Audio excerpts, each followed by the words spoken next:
റമളാനിലെ പ്രധാനപ്പെട്ട അമലായ നോമ്പിൻ്റെ നിയമങ്ങൾ പഠിക്കണം.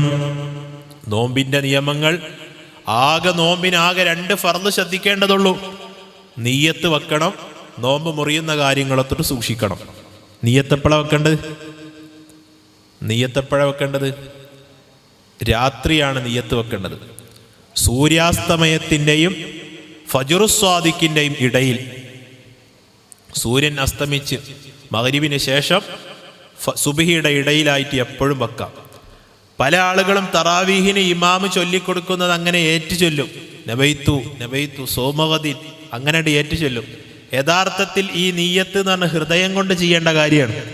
നമ്മളിങ്ങനെ തൂങ്ങി ഉറങ്ങിങ്ങാണ്ട് എന്തോ തൊള്ളോണ്ട് പറഞ്ഞ് മനസ്സിലൊന്നുമില്ല, അങ്ങനെയാണ് നീയത്താവൂല. അപ്പം നീയത്താവണമെങ്കിൽ ഹൃദയത്തിൽ കരുതണം. നാളെ നോമ്പെടുക്കാണ്, ഫർളായ നോമ്പെടുക്കാണ് ഞാൻ കരുതി നീയത്ത് വെക്കണം. ആ നീയത്തെടുത്ത് നോമ്പെടുത്ത ആള് പകൽ സമയത്ത് ഒരാൾ നോമ്പ് ഞാൻ മുറിച്ചു എന്ന് പറഞ്ഞു അല്ലെ കരുതി, അതുകൊണ്ട് നോമ്പ് മുറിയില്ല.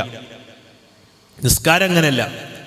നിസ്കാരം നിസ്കാരത്തിന് തക്ബീർ കെട്ടിക്കഴിഞ്ഞതിന് ശേഷം മുറിച്ചു എന്ന് പറയണ്ട, കരുതണ്ട. ഒരാളെന്ത് ഫോണ് വെല്ലടിച്ചപ്പോൾ ഒന്ന് അയച്ചിട്ട് ഫോൺ എടുത്തിട്ട് നിസ്കരിച്ചാൽ മതിയോ, അതല്ല നിസ്കാരം പൂർത്തിയാക്കിയിട്ട് ഫോൺ എടുത്താൽ മതിയോ എന്ന തറദ്ദുതുണ്ടായാൽ തന്നെ നിസ്കാരം എന്തായിപ്പോയി? ബാത്തിലായിപ്പോയി. നിസ്കാരത്തിലേക്ക് പ്രവേശിച്ചിട്ട് ഒരാള് നിസ്കാരം മുറിച്ചു എന്ന് കരുതുകയോ തറദ്ദുതാവുകയോ ചെയ്താൽ തന്നെ നിസ്കാരം ബാത്തിലായി. നോമ്പ് അങ്ങനെയല്ല. നോമ്പ് പകൽ സമയത്ത് ഒരാൾ മുറിച്ചു എന്ന് 1000 വട്ടം എന്ന് പറഞ്ഞാലും നോമ്പ് മുറിയില്ല. അതെന്തെങ്കിലും തിന്നണം, നോമ്പ് മുറിയണ കാര്യം ഉണ്ടാവണം.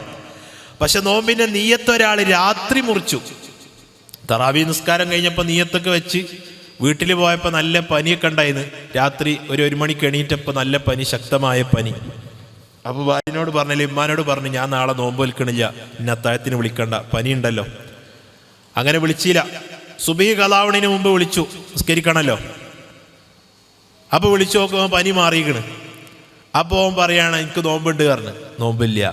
കാരണം രാത്രി നോമ്പ് ക്യാൻസലാക്കി, നീയത്ത് ക്യാൻസലാക്കിയാൽ അത് ക്യാൻസലായി പരിഗണിക്കും. അപ്പം ഇനി ഫജ്റിൻ്റെ മുമ്പ് ആ നീയത്തിനെ പുതുക്കണം, എന്നാലാണ് അവനക്ക് നോമ്പുള്ളൂ.